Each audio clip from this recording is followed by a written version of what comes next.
I passed a gallstone in 1956, and I know people say that is the worst, but that gallstone was like a touch of acid indigestion compared to this outrage.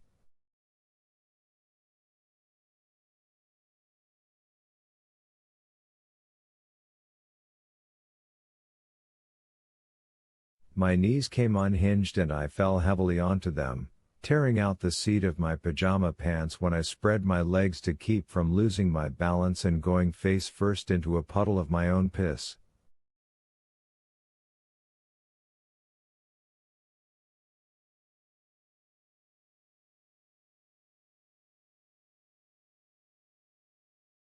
I still might have gone over if I hadn't grabbed one of the woodpile logs with my left hand.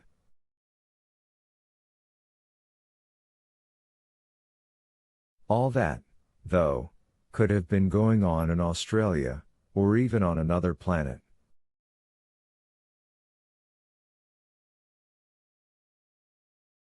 All I was concerned with was the pain that had set me on fire. My lower belly was burning, and my penis, an organ which had gone mostly forgotten by me except when providing me the most intense physical pleasure a man can experience, now felt as if it were melting. I expected to look down and see blood gushing from its tip, but it appeared to be a perfectly ordinary stream of urine.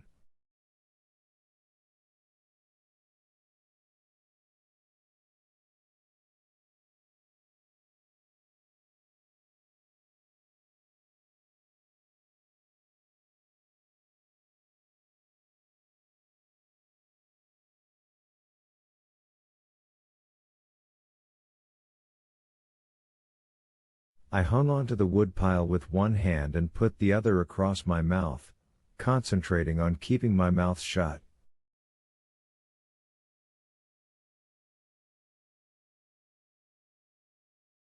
I did not want to frighten my wife awake with a scream. It seemed that I went on pissing forever, but at last the stream dried up.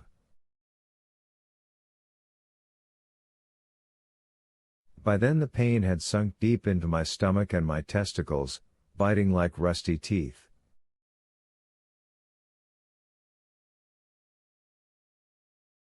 For a long while, it might have been as long as a minute, I was physically incapable of getting up.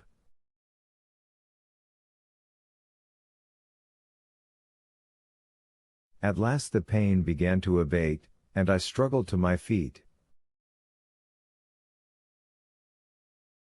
I looked at my urine, already soaking into the ground, and wondered if any sane God could make a world where such a little bit of dampness could come at the cost of such horrendous pain.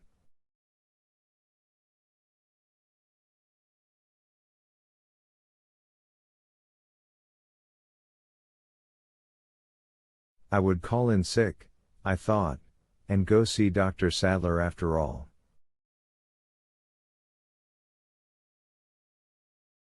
I didn't want the stink and the queasiness of Dr. Sadler's sulfa tablets, but anything would be better than kneeling beside the woodpile, trying not to scream while my prick was reporting that it had apparently been doused with coal oil and set afire.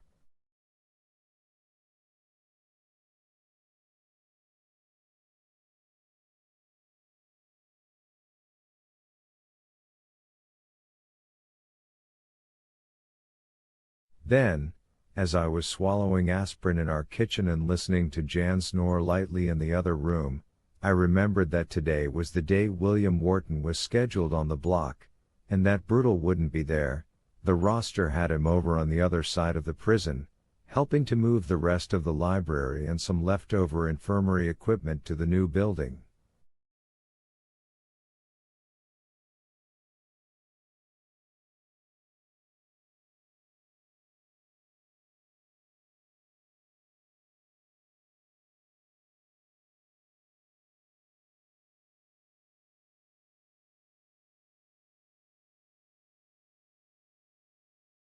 One thing I didn't feel right about in spite of my pain was leaving Wharton to Dean and Harry.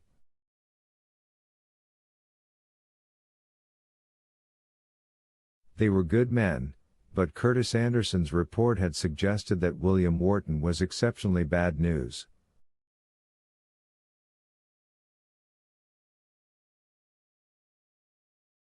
"This man just doesn't care," he had written, underlining for emphasis.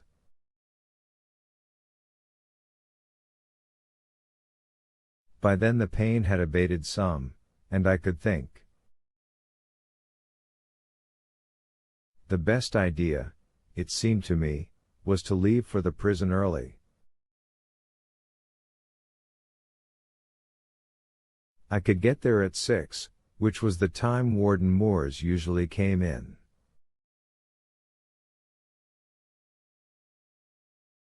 He could get Brutus Howell reassigned to E Block long enough for Wharton's reception, and I'd make my long overdue trip to the doctor.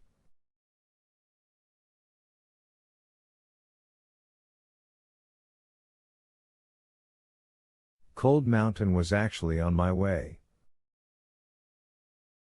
Twice on the 20-mile ride to the penitentiary that sudden need to urinate overcame me.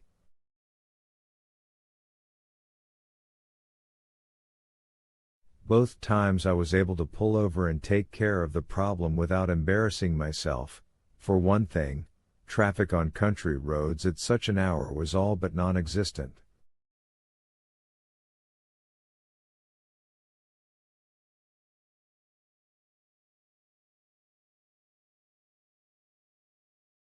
Neither of these two voidings was as painful as the one that had taken me off my feet on the way to the privy, but both times I had to clutch the passenger side door handle of my little Ford coupe to hold myself up, and I could feel sweat running down my hot face.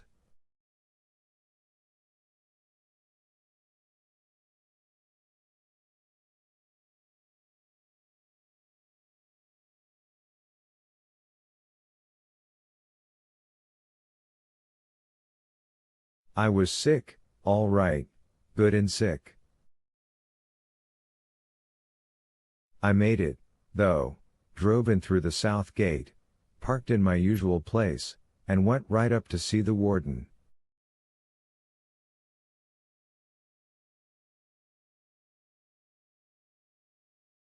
It was going on 6 o'clock by then. Miss Hannah's office was empty. She wouldn't be in until the relatively civilized hour of 7, but the light was on in Moore's office. I could see it through the pebbled glass.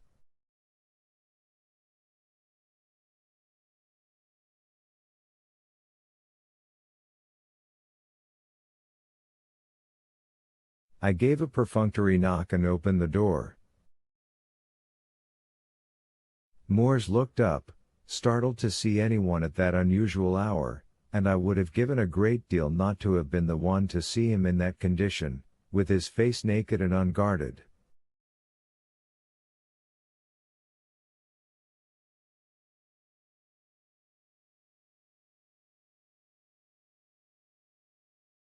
His white hair, usually so neatly combed, was sticking up in tufts and tangles. His hands were in it, yanking and pulling, when I walked in.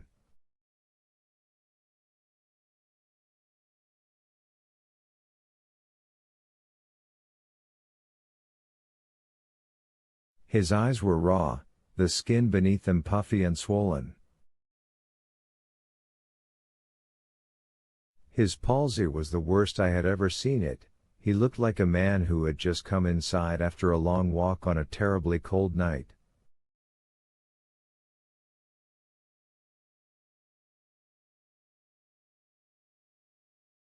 "Hal, I'm sorry, I'll come back," I began. "No," he said. "Please, Paul. Come in.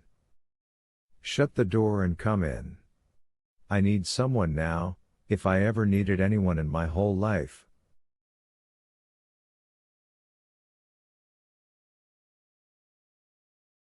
Shut the door and come in.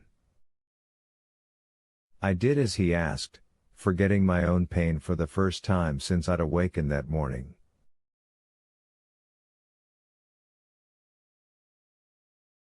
"It's a brain tumor," Moore said.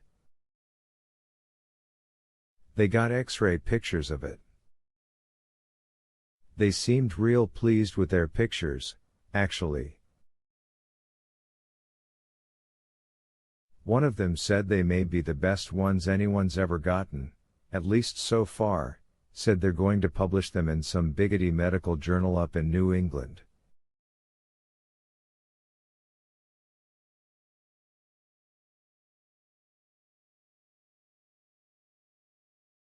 It's the size of a lemon, they said, and way down deep inside, where they can't operate.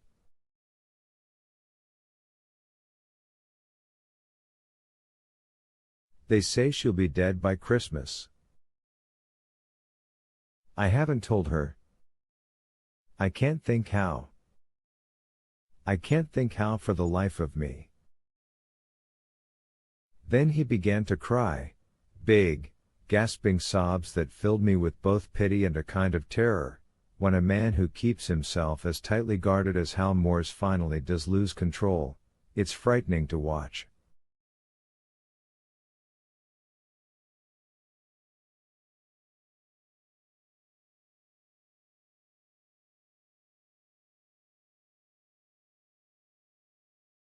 I stood there for a moment, then went to him and put my arm around his shoulders. He groped out for me with both of his own arms, like a drowning man, and began to sob against my stomach, all restraint washed away.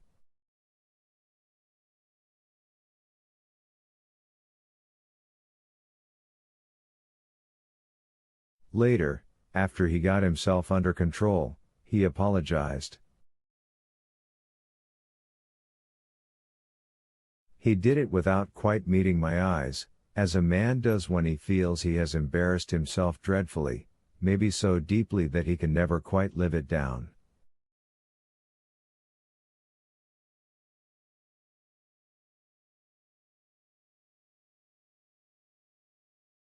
A man can end up hating the fellow who has seen him in such a state.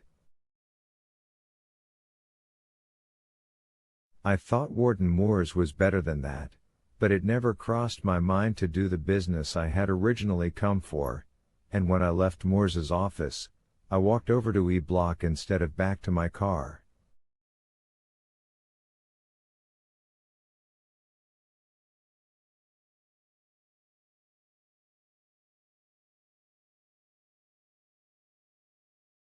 The aspirin was working by then, and the pain in my midsection was down to a low throb.